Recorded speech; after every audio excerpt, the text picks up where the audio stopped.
Welcome. So, problem 6 of the ABFRQ 2019. So, finally, the last problem. All right, so let's start with part A. Part A is very straightforward. What it's asking us for is h prime of 2.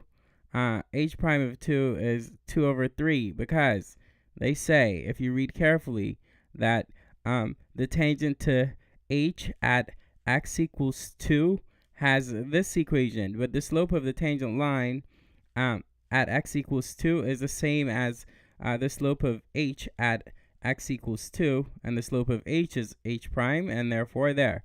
Yeah? Okay, cool. So, part B.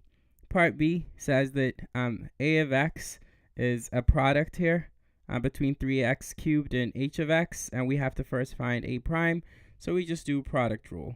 So the derivative of the first guy in the product, so the derivative of 3x cubed, and that's 9x squared times h of x plus 3x cubed times the derivative of h of x, and so there that is.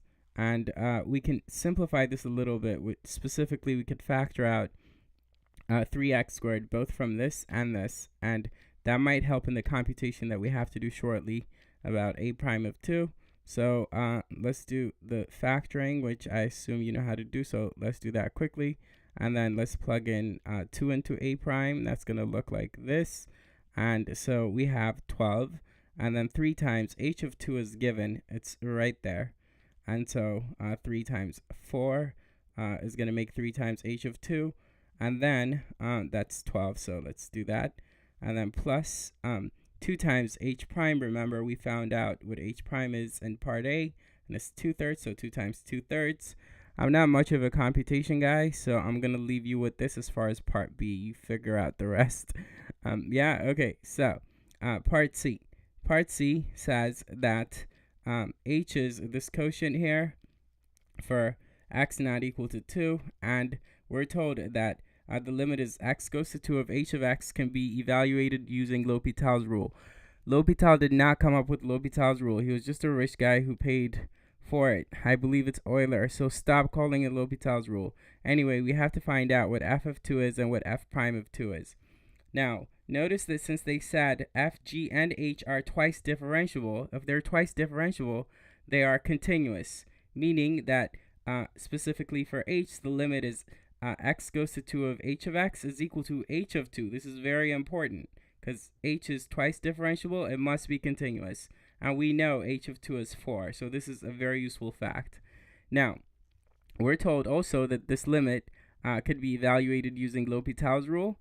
So that means that we must have a 0 over 0 when we plug in 2. And surely we get a 0 in the numerator.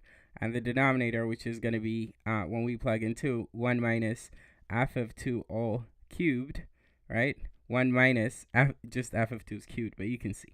All right, so that has to be 0 over 0, right? And so we could speed this up a little bit.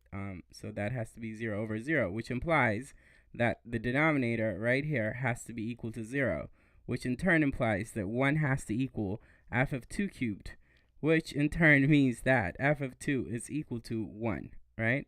Okay, cool. So there is that. We found out what f of 2 is. Now on to f prime, and this is the part where we have to use L'Hopital's. But let's recall, as we wrote up here, that we already know, because h is continuous, that the limit is x goes to 2 of h is equal to h of 2, which is 4. And so that's that there. And we also know in turn that we could evaluate this limit using L'Hopital's, as they told us. Why do I keep saying L'Hopital? Using Euler's. Euler's rule. So limit is x goes to 2. And then it's going to be of what? Well, the derivative of the numerator divided by the derivative of the denominator. The derivative of the numerator is 2x. The derivative of the denominator, sorry, I'm tired. The derivative of the denominator, 1 is 0, right? The derivative of 1. And then the derivative in this part is going to be negative 3 times f of x squared, but then chain rule, so times f prime of x, right? And we know that if we plug in 2 here, then we're using Euler's rule, and so we do. And so in the numerator, we get a 4, and in the denominator, we get minus 3 times f of 2 squared times f prime of 2. Now, we already worked out what f of 2 is in the previous part, and it's 1. So we substitute that for f of 2 here, and we also know that this limit is 4, as we already stated right there, or wrote right there. So we know that 4 over minus 3 times 1 squared times f prime of 2 has to equal 4. Dividing both sides by 4, we see that we get this here, right? And then from here, it's true that this is right. Okay, and then that means f prime of 2, that is equal to negative a third.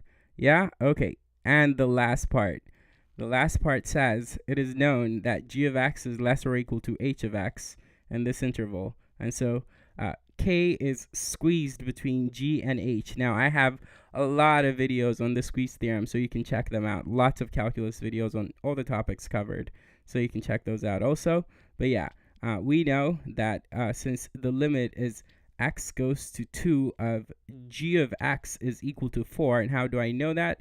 Because we said f, g, and h are twice differentiable, so g is continuous since it's twice differentiable. And so we know that this must be true, right? Which is that the limit is x goes to 2 of g of x has to equal g of 2, and g of 2 is 4.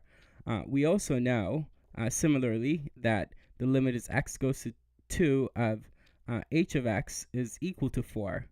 And so then, by the squeeze theorem, since the limit is x goes to 2 of g of x is 4, and the limit is x goes to 2 of h of x is 4, it must be true that the limit is x goes to 2 of k of x is 4. All right. And last but not least, since in this statement, we see that g of x is always above or equal, g of x is always below or equal to k of x, and h of x is always above, their y values must also be in this order. That is, g of 2 must be less or equal to k of 2, which in turn is less or equal to h of 2. But we know that this is 4 and this is 4, so k of 2 must also equal 4. But then if k of 2 is equal to the limit is x goes to 2 of k of x, then k of x is continuous at x equals 2. Yeah? Okay, cool. All right, this is it. I hope you've enjoyed watching these videos, and yeah, keep watching. By that, I mean watch the other videos. Lots of them, college level math also. Yeah? Okay, take care.